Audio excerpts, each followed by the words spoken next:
तो स्वागत है आप सभी का आपके अपने चैनल की कंप्लीट क्लास में। आज की हमारी टॉपिक है नोवेल कोरोना वायरस से अपडेटेड लिस्ट जो जारी हुआ है, और जिसमें मतलब जो एग्जाम की दृष्टिकोण से इंपॉर्टेंट जो फैक्ट्स हैं, जो क्वेश्चन है, उनसे संबंधित जो इंपॉर्टेंट फैक्ट्स हैं, उन सभी पे हम आज चर्चा करेंगे।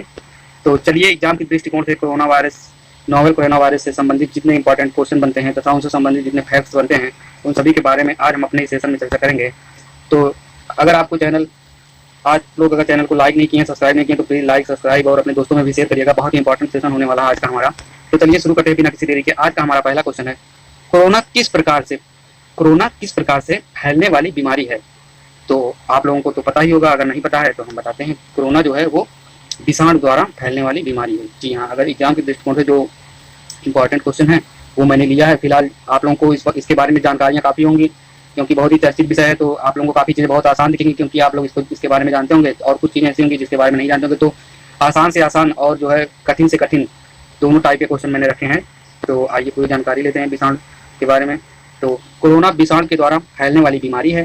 कोरोना वायरस का पहला केस 2019 में चीन के वुहान शहर के हुआनान में मिला था। जी हाँ, वुहान शहर में चीन के हुआनान में मिला था। ठीक है।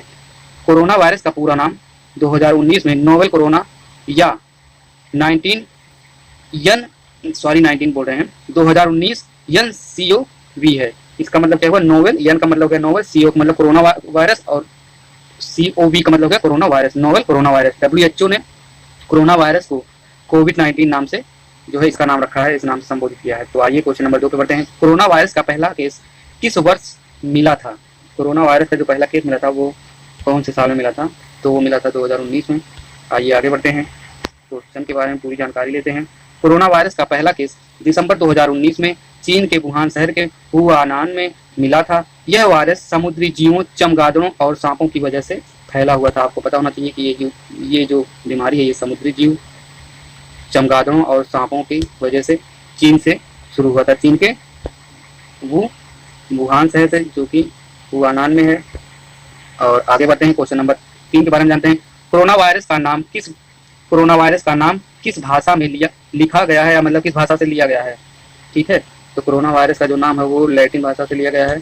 आइए आगे बढ़ते हैं, पूरी जानकारी लेते हैं लैटिन भाषा के बारे में। तो कैसे लिया गया, किस तरह से। तो कोरोना वायरस का नाम लैटिन भाषा से लिया गया है। लैटिन भाषा में कोरोना का अर्थ क्राउन होता है। कोरोना वायरस की संरचना मुकुट क्राउन के समान है, इसीलिए इसका नाम कोरोना रखा गया है। आगे बढ़ते हैं, क्वेश्चन नंबर 4 के बारे में जानते हैं। कोरोना वायरस का पहला केस किस देश में मिला था। तो अभी हमने बताया आपको कि वो जो देश है वो है चीन। तो आप लोगों को छोटी से छोटी और मतलब जैसे इंपॉर्टेंट जो भी मैंने समझा उसको रखा है इस सेशन में। तो कोरोना वायरस का पहला केस चीन के वुहान के हुआनान में 2019 को मिला था। यह वायरस समुद्री जीवों, चमगादड़ों और सांपों की वजह से फैला हुआ था। ये अभी मैंने बताया है पहले क्वेश्चन में, किसी में डिटेल में था। तो कोरोना वायरस का पूरा नाम क्या है। तो कोरोना वायरस का पूरा नाम क्या है, दोनों है, 2019 नोवेल कोरोना वायरस और 2019 NCOV, नोवेल कोरोना वायरस का फुल फॉर्म हो जाएगा NCOV का। और पूरी जानकारी देते हैं। कोरोना वायरस का पूरा नाम 2019 में नोवेल कोरोना वायरस या 2019 NCOV है। यह वायरस एक नए प्रकार का वायरस है। इससे पहले इस वायरस की पहचान की पुष्टि कभी नहीं की गई थी। जी हाँ, ये नए प्रकार का वायरस है, इसीलिए इसे नोवेल नाम दिया गया, मतलब नया। लैटिन भाषा में कोरोना का अर्थ क्राउन होता है। आगे बढ़ते हैं, क्वेश्चन नंबर 6 के बारे में जानते हैं। WHO के द्वारा कोरोना वायरस को क्या नाम दिया गया है। तो WHO के द्वारा जो कोरोना वायरस को नाम दिया गया है, या कोविड-19 दिया गया है। ये WHO का, देखिए ये भी नाम है, नीचे वाला C भी है, लेकिन ये WHO के द्वारा नहीं दिया गया है। WHO के द्वारा कोविड-19 नाम दिया गया है। ये इंपॉर्टेंट क्वेश्चन था, इसको ध्यान में रखिएगा कि WHO ने किस नाम से संबोधित किया कोरोना वायरस को। तो WHO ने कोरोना वायरस को कोविड-19 नाम दिया है, जबकि कोरोना का लैटिन भाषा में अर्थ क्राउन होता है। और सबसे पहले इस वायरस की पुष्टि होने के बाद इसका नाम 2019 NCOV रखा गया था। कोरोना वायरस मनुष्य के श्वास तंत्र पर प्रभाव डालता है। जी हाँ, इसीलिए मास्क वगैरह लगा के सब लोग चलिए। और फेफड़ों पे ये प्रभाव डालता है, जाम कर देता है पूरा, और फिर ब्लड सर्कुलेशन को भी कम करता है। कोरोना से पीड़ित व्यक्ति के शरीर में क्या क्या बदलाव आता है। तो ये जितनी चीज़ आपको दिख रही है, ये सभी बदलाव आते हैं अगर कोरोना से आप पीड़ित या कोई भी पीड़ित होता है। तो निमोनिया, खांसी, जुकाम, बुखार, अगर ऐसे कोई लक्षण दिखे तो आप तुरंत दिए गए हेल्पलाइन नंबर जो होता है, जो जारी किया गया है, उस पर संपर्क करें। कोरोना से पीड़ित व्यक्ति के शरीर में निमोनिया, खांसी, जुकाम और बुखार आता है। कोरोना वायरस पहले हाथों से संपर्क में आता है, इसके बाद यह मनुष्य के गले में, फिर फेफड़े में रहकर श्वास तंत्र को नष्ट कर देता है। तो यहाँ फेफड़े को बहुत तेजी से प्रभावित करता है। कोरोना वायरस का सबसे अधिक प्रभाव किस मौसम में होता है? इसका प्रभाव मौसम में अगर देखा जाए तो किस मौसम में सबसे अधिक होगा? तो सर्दी के मौसम में। आगे बढ़ते हैं, पूरी जानकारी लेते हैं। कोरोना वायरस का सबसे अधिक प्रभाव सर्दी के मौसम में होता है। गर्मी के मौसम में लगभग 30 से 35 डिग्री सेंटीग्रेड तापमान में इसका प्रभाव कम होता है, क्योंकि अगर कुछ समय तक ये गर्मी के मौसम में अगर कहीं फर्श वगैरह पे मतलब अगर ये उपलब्ध है तो गर्मी की वजह से 30 से 35 अगर टेम्परेचर होता है तो ये मर जाता है। कोरोना किस प्रकार का वायरस है? अगर आप उनको पता हो तो बताइएगा कोरोना किस प्रकार का वायरस है। तो कोरोना जो है वो RNA प्रकार का वायरस है। इंपॉर्टेंट क्वेश्चन है। आगे बढ़ते हैं। कोरोना वायरस एक RNA राइबोन्यूक्लिक अम्ल प्रकार का वायरस है। जी हाँ, आगे बढ़ते हैं, पूरी जानकारी लेते हैं क्वेश्चन नंबर 10 के बारे में। कोरोना वायरस दो मुख्य वायरस कौन से हैं? कोरोना वायरस में दो मुख्य वायरस हैं, और उस दोनों मुख्य वायरस में कौन सा वायरस जो है वो है जो दोनों मुख्य हैं? तो वो है क्वेश्चन नंबर C। पूरी जानकारी देते हैं। कोरोना वायरस के दो मुख्य वायरस MERS-CoV और SARS-CoV है। MERS-CoV का पूरा नाम है Middle East respiratory syndrome corona virus, और SARS-CoV का पूरा नाम है severe acute respiratory syndrome corona virus. SARS को कोविड फर्स्ट के नाम से भी जाना जाता है। यह 2003 में चीन में आया था। और आगे बढ़ते हैं, जो क्वेश्चन नंबर 11 के बारे में जानते हैं। क्वेश्चन नंबर 11 है, अभी तक किस देश में कोरोना वायरस के कारण सबसे ज्यादा मृत्यु हुई है? तो वो देश है अमेरिका। आगे बढ़ते हैं, पूरी जानकारी देते हैं। अभी तक अमेरिका में 3/5/2020 मतलब 3 तारीख 5वां महीना 2020 तक का ये जो शेड्यूल है वो जो है कोरोना वायरस के कारण दुनिया में सबसे ज्यादा मृत्यु लगभग 65,000 के करीब है। और इस समय तो बहुत ज्यादा हो गया है, क्योंकि देखिए ये जो मैंने डाटा तैयार किया है, क्वेश्चन जो बनेगा वो स्टार्टिंग के डाटा से बनेगा या फिर लास्ट के डाटा से, मतलब जब कोरोना वायरस का जो स्टार्ट हुआ भारत में तब से, और जब समापन रहेगा तब बीच की चीज़ों से बहुत ही कम चीज़ें उठाई जाती हैं जो बहुत ही इंपॉर्टेंट होती हैं। तो उसके लिए मैं एकदम लास्ट में कुछ दिन के बाद एक वीडियो फिर से बनाऊंगा, उसमें डालूंगा। ये मैंने काफ़ी दिन से जो है इसको रखा था, तो इसमें कुछ एडिट नहीं किया, इसलिए डाल दिया हूँ। आप लोगों को दृष्टिकोण से आप लोग को जो लगता हो कि हाँ ये इंपॉर्टेंट, आप लोग उसको मेमोराइज कर लीजिएगा, बाकी छोड़ दीजिएगा। कोरोना वायरस से पीड़ित व्यक्ति में कितने दिनों बाद इसके लक्षण दिखाई देते हैं? तो ये तो सब लोगों को पता होगा कि कोरोना वायरस के लक्षण जो दिखाई देते हैं वो 2 दिन से 14 दिन, तो 2 दिन से 14 दिन के बीच में इसके लक्षण दिखाई देना शुरू हो जाते हैं। कोरोना वायरस से पीड़ित व्यक्ति में 2 दिन से 14 दिन के अंदर इसके होने के लक्षण दिखाई देने लगते हैं। कोरोना से पीड़ित व्यक्ति के शरीर में निमोनिया, खांसी, जुकाम और बुखार आता है। कोरोना वायरस पहले हाथों से संपर्क में आता है, इसके बाद यह मनुष्य के गले में फिर फेफड़े में रहकर श्वास तंत्र को पूरी तरह से प्रभावित करता है। आइए आगे बढ़ते हैं, क्वेश्चन नंबर 13 के बारे में जानते हैं। कोरोना वायरस को सूक्ष्मदर्शी से देखने पर इसकी संरचना किस प्रकार की दिखती है? जी हाँ, कोरोना वायरस को अगर आप सूक्ष्मदर्शी पर देखेंगे तो इसकी संरचना दिखेगी किस प्रकार की? क्राउन प्रकार की। ये इंपॉर्टेंट क्वेश्चन है 13, पूरी जानकारी लेते हैं। कोरोना वायरस को सूक्ष्मदर्शी से देखने पर इसकी संरचना क्राउन यानी मुकुट के समान। यह वायरस सामान्य सूक्ष्मदर्शी के द्वारा नहीं देखा जा सकता। जी हाँ, बहुत ही छोटा होता है। इस वायरस को देखने के लिए कंपाउंड सूक्ष्मदर्शी की आवश्यकता आपको पड़ेगी, और ये बहुत केवल लैबों में उपलब्ध है हर किसी को। चलिए आगे बढ़ते हैं, पूरी जानकारी दें। कोविड फर्स्ट के नाम से SARS वायरस को जाना जाता है। सार्स वायरस को कोविड फर्स्ट के नाम से जाना जाता है। इसका पूरा नाम server acute respiratory syndrome corona virus है। इस वायरस की पहचान 2003 में चीन में हुई थी। जी हाँ, 2003 में ही चीन वालों ने इसको पहचान लिया था। यह वायरस चमगादड़ों के कारण फैला हुआ था। इस वायरस में 10 में से 1 व्यक्ति की मृत्यु हो जाती थी। तभी से सावधान होना चाहिए था पूरी दुनिया को, लेकिन सब लोग हल्के में ले लिए। और आगे बढ़ते हैं, क्वेश्चन नंबर 15 के बारे में बात करते हैं। कोरोना वायरस से बचने के लिए क्या उपाय करने चाहिए? तो नाक मुंह ढक कर रखने चाहिए, सबको पता है। तो कोरोना वायरस से बचने के लिए नाक व मुंह को ढक कर रखना चाहिए। यह वायरस मानव के बीच फैलने वाला वायरस है। हाथों को अल्कोहल बेस्ड सैनिटाइजर से अच्छे से धोना चाहिए अगर आप कहीं घूमने फिरने गए हैं तो, और नहीं तो फिर साबुन का सबसे अच्छा साबुन का उपयोग करें अगर आप घर में रह रहे हैं तो, बाहरी लोगों से नहीं मिल रहे हैं तो। और जैसे आप कहीं ट्रैवल कहीं भी हैं, यात्रा कर रहे हैं, तो आप जो है सैनिटाइजर का उपयोग करिए, सैनिटाइजर करिए, मास्क लगा रहिए, इससे बचिए। लोगों को भी इसके बारे में जानकारी दीजिए। कोरोना वायरस के प्रकोप के कारण किस संस्था द्वारा ग्लोबल इमरजेंसी लागू की गई है? तो अगर आपको पता हो कि ग्लोबल इमरजेंसी किस संस्था द्वारा लागू की गई है तो वो है WHO द्वारा। आइए आगे बढ़ते हैं, क्वेश्चन नंबर। कोरोना वायरस के प्रकोप के कारण WHO संस्था द्वारा ग्लोबल इमरजेंसी लागू की गई है। क्वेश्चन नंबर 17 की बात करते हैं। कोरोना वायरस से लड़ने के लिए WHO ने कितनी धनराशि दान की है? तो WHO ने जो धनराशि दान की है वो है 675 मिलियन।